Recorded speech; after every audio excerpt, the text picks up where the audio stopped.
I see a lot of support within the court for the fact that Congress has overreached its bounds, both within the individual mandate and in the sense that Congress has overreached its spending clause authority with the Medicaid expansion provisions.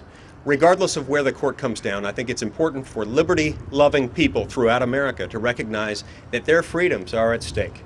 Whenever government expands, especially the federal government, it does so at the expense of individual liberty. That's why we're here today. That's why the American people are demanding something better. We need health care and a health care law in this country that will help get patients the care they need from a doctor that they want at a cost they can afford. This health care law is not it. It tramples on our constitutional rights, as well as being bad for patients, bad for providers, the nurses and the doctors who take care of those patients, and terrible for the American taxpayers. If the precedent is now that the federal government can force you to act, that fundamentally changes the relationship between the federal government and an individual, and that is what is at stake. I believe it's unconstitutional, and that there will be no limits on the scope of the Commerce Clause or federal power if this law is upheld by our court.